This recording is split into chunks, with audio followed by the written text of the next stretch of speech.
Guys, hindi maganda yung mga balitang napapanood ko sa TV. Napakapangit na balita. Patungkol sa mga balitang ito guys, nasa kong kinamumuhian. Dahil ito, pangunahing pangangailangan ng mamamayang Pilipino kabilang ng ako at aking pamilya. Yung 3 beses natin kinakain sa araw-araw, yung pagkain ng bigas, bago makakarinig ka ng mga balitang ganito. Sa kabila ng pagtaas ng presyo ng bigas, maging sa buong mundo, nakaambang maungusan ng Pilipinas ang China bilang world's top importer ng bigas. Ayon sa United States Department of Agriculture, para yan sa trade year 2023-2024. Tinataya kasi nga abot ang pag-angkat ng Pilipinas ang bigas sa 3. Its latest grain world markets, and the Philippines is now the world's top rice importer, overtaking China, according to a report by the United States Department of Agriculture. In its latest grain world markets and trade report, the USDA estimates the Philippines' total rice imports for trade year 2022-2023 at 3.9 million metric tons, which is higher than China's 3.5 million metric tons. According to the report, China's Isa ng pinakapangit na balita eh. Isipin nyo yung balita yan guys, na nilagpasan pa natin ang China sa pag-aangkat ng bigas. Alam ba ninyo kung gaano kalaki ang bansa ng China guys?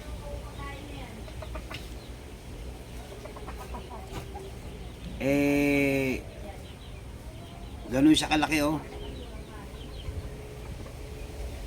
Isang dipa. At yung ating bansa, ito lang oh. Ang mamamayan nila guys, sa bansang ito, ay bilyon ng tao. Alam niyo ba kung gaano karami ang bilyon? Mabubuang ka na guys, hindi mo pa kayang bilangin. Simulan mo ngayon hanggang sa kamatayan mo, hindi mo pa matatapos guys. Pero yung 100 million Pilipino, kaya pang bidangin to sa mano-mano. Grabe ang nangyayari sa bansa guys. Tingnan nyo itong balit, ito guys ha.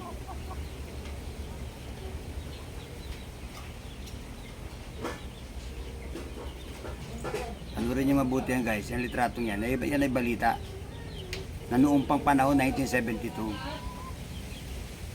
Tingnan nyo mabuti ha. Nakapilang mga mamamayan dyan sa panahon yan, panahon ni Marcos Sr. Ang mga tao ay walang makakain bigas, patay gutom. Kabilang ang mga nanay ko dyan at tatay ko sa pagpila para lang may makakuha ng bigas. Pero napakamahal guys ng bilihin ng panahon yun. Nangyari 1972 hanggang 1974. Naulit na naman sa panahon ito ni Marcos Jr. Ripley na guys, Ripley na. Ginawa ng tatay niya, ginawa na naman ng anak niya. Paulit-ulit. Noon, ang bigas kaya naubos, ibinenta ni Marcos Sr. sa Vietnam. Ngayon naman, ang Junior bumibili ng bigas sa Vietnam at nilagpasan pa ang China. Isipin niyo mabuti kung gaano ka-abnormal ang pamamahalang ito. Napakalaki ng China. Napakalapad niya. Ang mamamayan niya ay bilyon. Hindi mabilang ng mga daliri ito. Ang Pilipino ay 100 milyon lang. Lalagpasan mo ayon sa balita. Yung balitang ito guys, ito yung tinatawag na international transparency. Yung USDA o yung USDA ay United States Department Agriculture. Ito yung international transparency kung gaano kakawatan ng mga nakaupong gobyerno sa ating bansa. Unbelievable. Naku po naman, BBM, huwag mo nang gawin yung ginawa ng tatay mo. gawin mo yung maganda ngayon, maawa ka sa mga mamamayan. Mag-iba ka naman. Tingnan mo guys ha, para mapabuti, kunyari sila ha, ang ginawa ni BBM, namigay ng bigas sa 13, dyan sa 13 Martires Cavite, kapitbahay namin to guys, guhit lang ang pagitan, kami ay nasa Tansa at sila ay nasa 13, namigay dyan ng bigas doon sa mga purpose member. Ang purpose member sa bawat bayan guys, wala pang 1,000 yan. Patsi-patsim pagtulong ang tawag dyan. Band-aid sa English. Hindi ito tama. Pagbabalat kayo ito, pagpapakita ng mga kahayupan sa sistema ng kawatan. Kunyari sila ay nagbibigay sa mamamayan, pero ang totoo hindi guys. Yung nakuha nila sa balita na bigas na nakumpiska ng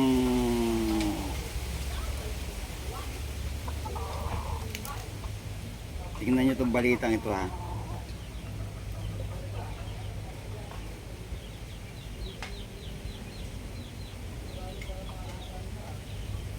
Culture para sa trade year 2023-2024. Inaasahan kasi ng USDA na mag-aangkat ang Pilipinas ng 3.8 million. Hindi na makita guys. Pero alam ko napanood nyo to. Yung mga bodega sa Bulacan, nahuli nila.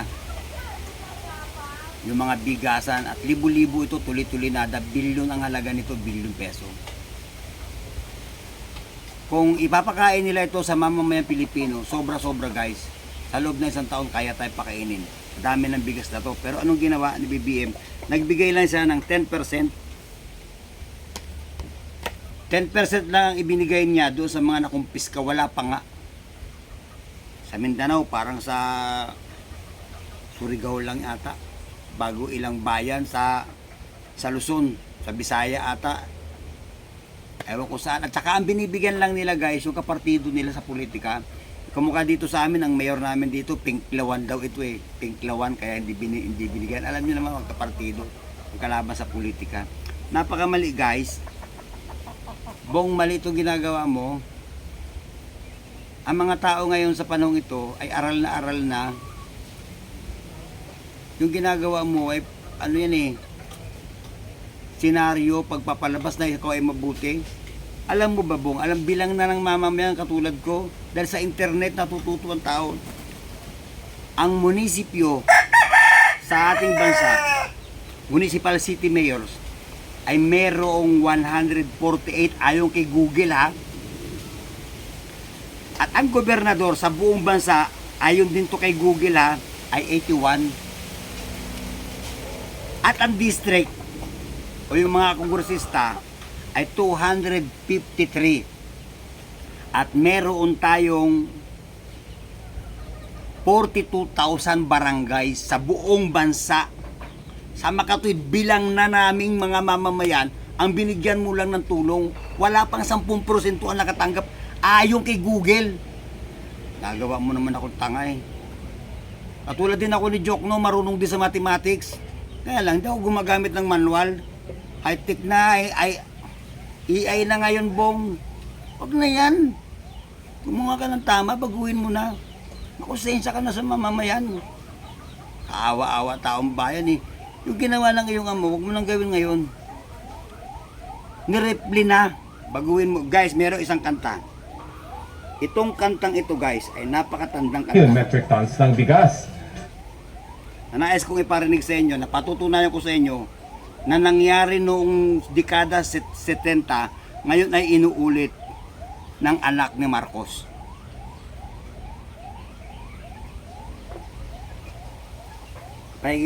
Paunawa parinig ko sa inyo guys ha.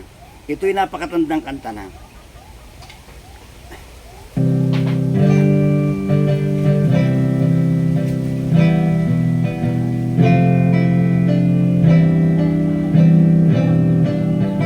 Tignan nyo guys, kakantahin ko itong kanta to ha. Ito ay copyrights, pero para sa kabutihan ng bayan. Papamukha ko lang na repli na ito. Ang nangyayari ngayon ay replay. Napanood ko na sa panahon ng senior, Marcos Senior. Ngayon si Junior ginagawa na naman niya, inuulit na naman niya.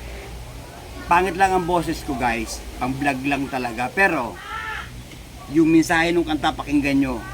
At buong buo, ang kumanta nito ay si Heber Bartolome. Ang kantang ito ay sikat na sikat noong dekada 70. Pakinggan niyo yung lyrics ng kanta, huwag yung boses ko. Unawain niyo yung detalye at sinasabi niya, ito ang nangyari noon, nangyayari pa rin ngayon. Ang kantang ito hindi natutuldukan, nagaganap pa rin.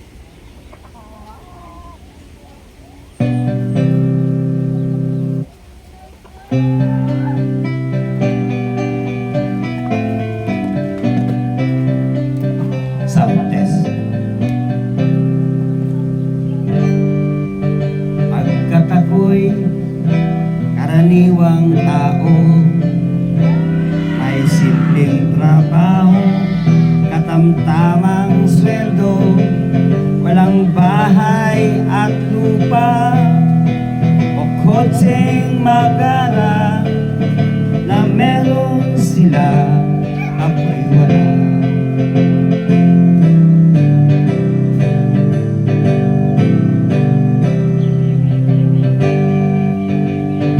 Di na bale, okay lang sa akin, basta't walang masamang gawain, at ang tanging yaman ay mga kaibigan na kung kailangan mo'y naririyan.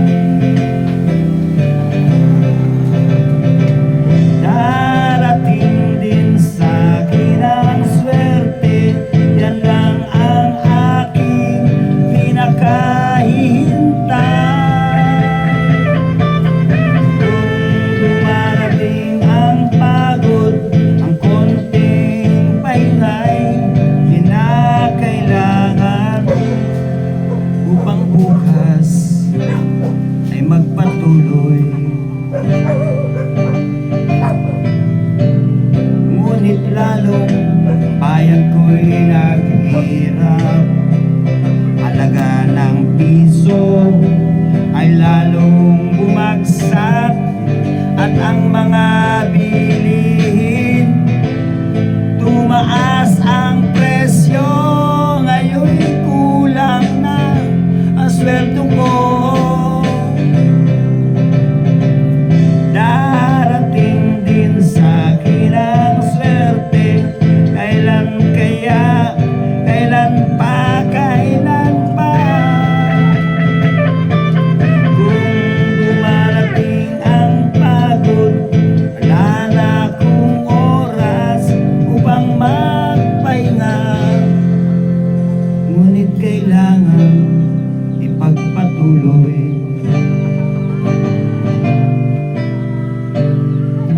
Ang tanong ko, ba't nagkaganito?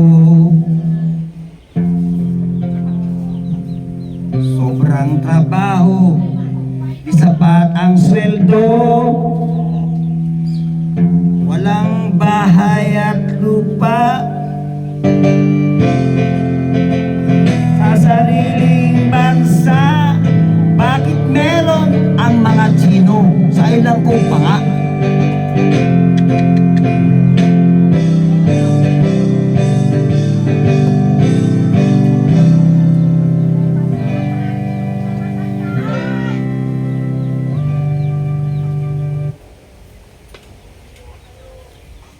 Di ba guys? Replay, di ba? Ang linaw nung kante. Ang tanong ko, ba't nagkaganito? Halaga ng piso, bumagsak. Ang tawag nila inflation. Hindi inflation, intention. Kalukuhan na salitang yan. Ginawa ng tatay niya noon, ginagawa na naman ngayon. Baguhin mo naman, Bong. Paulit-ulit ang salitang inflation, narinig ko na ito noon eh. Ginawa ng tatay, ginawa ng anak. Like father, like son, ganun ba? Alina ng kanta. Ang linaw, sobrang linaw niya. Sangkahig, isang tuka. Grade 1 lang ang inabot ko. No read, no write pa ako. Huwag na, Bong. Panahon na para baguhin mo yung trapong sistema ng politika. Tanggalin mo yung kadiwa, walang kwenta yan. Hindi totoong programa yan, band-aid ang tawag dyan. Patsi-patsi yung tulong.